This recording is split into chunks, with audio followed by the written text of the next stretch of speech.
Dzień dobry, nazywam się Bartłomiej Woźniak i jestem adwokatem w kancelarii Gesell. Zapraszam do obejrzenia serii filmów poświęconych transakcjom fuzji i przejęć, czyli M&A, jednej z najbardziej dynamicznych i złożonych dziedzin prawa i biznesu. Niezależnie od tego, czy jesteś doradcą, przedsiębiorcą czy inwestorem, znajomość kluczowych etapów i ryzyk związanych z M&A to dziś niezbędna kompetencja. Zaczynamy od podstaw, ale szybko przechodzimy do realnych wyzwań i sprawdzonych rozwiązań. Gotowi? To przejmijmy kontrolę nad procesem M&A. Krok po kroku. W ostatnim filmie opowiadałem o warunkach zawieszających, czyli o tym, co musi się wydarzyć, zanim w ogóle dojdzie do finału transakcji. A dzisiaj przechodzimy do momentu, na który wszyscy czekają. Do closingu, czyli do zamknięcia transakcji, które, mówiąc krótko, wieńczy dzieło. Jak wygląda idealny closing? W idealnym świecie closing wygląda tak.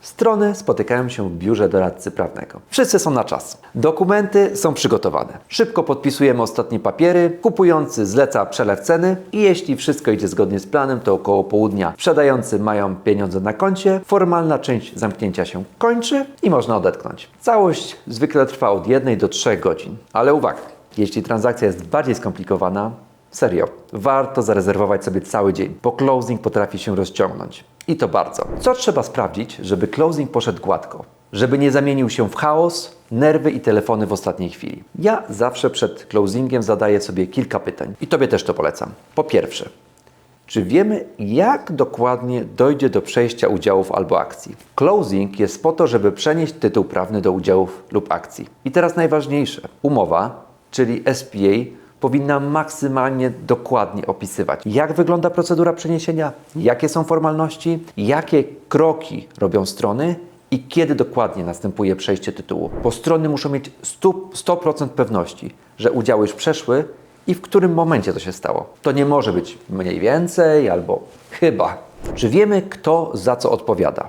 Na closingach nie ma nic gorszego niż sytuacja, to kto miał to przygotować, a kto miał to podpisać, a kto miał dopilnować zarządu spółki. Jeśli w closing angażują się osoby trzecie, na przykład sama spółka albo członkowie jej organów, umowa musi jasno mówić, kto za nich odpowiada, kto ma ich doprowadzić do closingu i kto ma dopilnować, żeby wykonali swoje czynności. Czyli na przykład klasyk.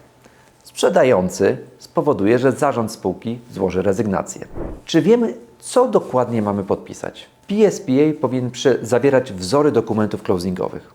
Zwykle dołącza się wzór umowy przyrzeczonej, ale ja zawsze zachęcam, żeby dołączyć też tak zwane dokumenty techniczne. I tutaj czasem ktoś mówi, przecież rezygnacja z zarządu to standard, nie będziemy się o to spierać. No nie zawsze, bo czasem strony mają zupełnie inne podejście do tego, co jest standardem. I jasne, nie spotkałem sytuacji, żeby wzór zawiadomienia o przejściu udziałów rozwalił transakcję. Ale widziałem już takie przypadki, gdzie na tym tle robiło się bardzo nieprzyjemnie, a tego da się uniknąć. Po czwarte, czy poza SPA są inne zobowiązania, które wpływają na closing? Jeśli z góry wiadomo, że closing będzie mniej standardowy, trzeba to przewidzieć. Na przykład uruchomienie kredytu na zapłatę ceny, procedury bankowe, dodatkowe potwierdzenia.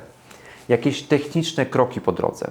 Czasem wystarczy jedno krótkie postanowienie w umowie, ale jeśli wiemy wcześniej, czego będzie wymagał bank, warto to opisać bardziej szczegółowo, żeby nikt nie był zaskoczony rozwojem wydarzeń. Po piąte, czy dana czynność w ogóle jest możliwa do przeprowadzenia? To jest punkt, który ludzie bardzo często ignorują. A potem na closingu okazuje się, że ktoś jest na urlopie, ktoś jest nieosiągalny, ktoś nie może podpisać dokumentu, albo ktoś nie ma dostępu do maila. Przykład? Jeśli sprzedający, który ma potwierdzić otrzymanie ceny, jest w dniu closingu w środku amazońskiej dżungli bez internetu, to wymaganie, żeby wysłał mailowe potwierdzenie, może wydłużyć closing o kilka godzin albo nawet go zablokować. W takiej sytuacji warto umówić się, że wystarczające będzie potwierdzenie zlecenia przelewu przez kupującego. I closing idzie dalej. Czy to jest nam naprawdę potrzebne w procedurze zamknięcia? Closing ma jeden cel.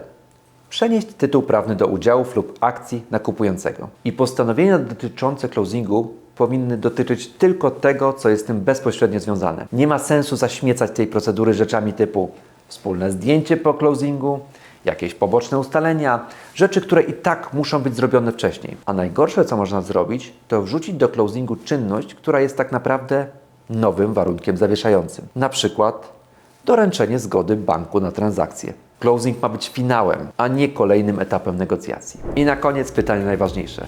Czy szampan jest już należycie schłodzony? Jeśli chcesz, mogę w kolejnym filmie opowiedzieć, czym różni się closing przy kupnie udziałów, akcji przedsiębiorstwa, albo jakie są najczęstsze błędy w przygotowaniu i organizacji closingu i jak ich uniknąć. Daj znać w komentarzu, co Cię najbardziej interesuje. A jeśli film był pomocny, zostaw łapkę w górę, zasubskrybuj kanał i do zobaczenia w kolejnym odcinku.